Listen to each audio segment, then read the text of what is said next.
ಮಹಾರಾಜರ ಆರೋಗ್ಯ ಸುಧಾರಿಸಿದ್ದು ನಮಗಂತೂ ಬಹಳ ಸಂತೋಷ ತಂದಿದೆ.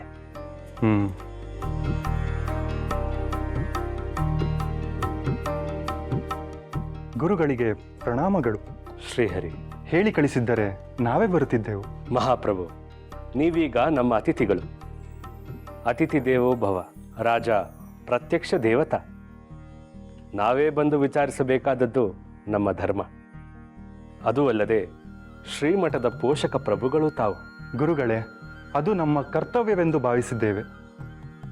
ಧರ್ಮ ಕಾಯುವ ಗುರುಮಠಗಳನ್ನು ಪೋಷಿಸುವುದು ರಾಜಧರ್ಮವೇ ಅಲ್ಲವೇ?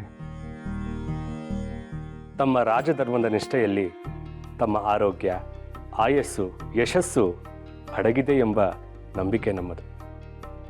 ಈಗ ತಮ್ಮ ಆರೋಗ್ಯ ಹೇಗಿದೆ? ತುಂಬ ಸುಧಾರಿಸಿದೆ ಗುರುಗಳೇ. ನಿಮ್ಮ ಆಶೀರ್ವಾದ ಮತ್ತು ನಿಮ್ಮ ಶಿಷ್ಯರ ಔಷಧೋಪಚಾರ ನಮ್ಮ ಜೀವವನ್ನು ಉಳಿಸಿದೆ. ಜೀವ ಉಳಿಸಲು ನಾವೆಷ್ಟರವರು ಪ್ರಭು. ಹುಟ್ಟು ಸಾವುಗಳ ಕರ್ತೃ ಭಗವಂತನಾದ ಶ್ರೀಮನ್ನಾರಾಯಣ. ನಾವು ಕೇವಲ ಸೇವಕರಷ್ಟೇ. ಆದರೂ ನಿಮ್ಮ ಶಿಷ್ಯರಲ್ಲಿ ಅಪಾರ ಜ್ಞಾನವಿದೆ ಗುರುಗಳೇ. ಅವರ ತಾಳ್ಮೆ, ಆಲೋಚನೆ, ಉಪಚಾರಗಳು ನಮ್ಮನ್ನು ಸಂತೃಪ್ತಗೊಳಿಸಿದವು.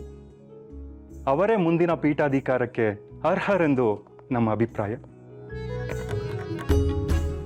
ನಿಮ್ಮ ಅಭಿಪ್ರಾಯವನ್ನು ನಾವು ಗೌರವಿಸುತ್ತೇವೆ ಮಹಾಪ್ರಭು.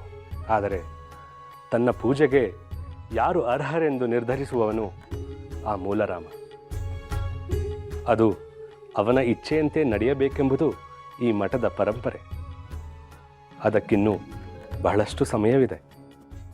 ತಾವು ವಿಶ್ರಾಂತಿ ಪಡೆದುಕೊಳ್ಳಿ. ತಮ್ಮ ಆರೋಗ್ಯ ವಿಚಾರಿಸಲೆಂದು ನಮ್ಮ ಪ್ರಯಾಣದಿಂದ ನೇರ ಇಲ್ಲಿಗೆ ಬಂದೆವು. ಮತ್ತೊಮ್ಮೆ ಭೇಟಿಯಾಗೋಣ. ಹಾಗೇ ಆಗಲಿ ಗುರುಗಳೇ.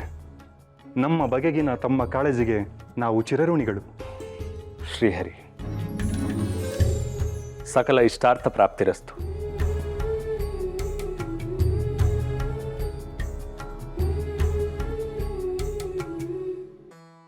ಈಗ ತಾನೇ ಗುರುಗಳ ಆಗಮನವಾಗಿದೆ. ಮಹಾರಾಜರು ನಿಮ್ಮ ಬಗ್ಗೆ ಒಳ್ಳೆ ಅಭಿಪ್ರಾಯವನ್ನೇ ಹೇಳಿರ್ತಾರೆ. ಕಬ್ಬಿಣ ಕಾದಿದ್ದಾಗಲೇ ತಟ್ಟು ಬಿಡಬೇಕು. ಈಗ ಗುರುಗಳು ಹೊರಗೆ ಬರ್ತಾ ಇದ್ದಂಗೆ ಸರ್ರಂತ ಹೋಗಿ ಒಂದು ದೀರ್ಘದಂಡ ಹಾಕ್ಬಿಡಿ. ವಿಷಯ ಪ್ರಸ್ತಾಪ ಮಾಡಿ ಖಂಡಿತ ಒಪ್ಕೋತಾರೆ. ನಿಮಗೆ ಪೀಠದ ಮೇಲೆ ವ್ಯಾಮೋಹ ಇಲ್ಲ ಅಂತ ನನಗೆ ಗೊತ್ತು ಗುರುಗಳೇ.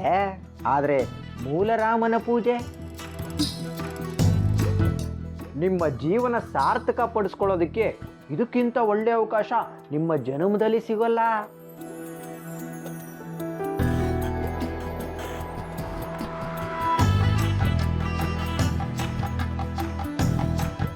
ಹೋಗಿ ಹೋಗಿ ನಾರಾಯಣಾಚಾರ್ಯರೇ, ಅಂತೂ ಇಂತೂ ನನ್ನ ದಾರಿಗೆ ಬಂದ್ರಲ್ಲ.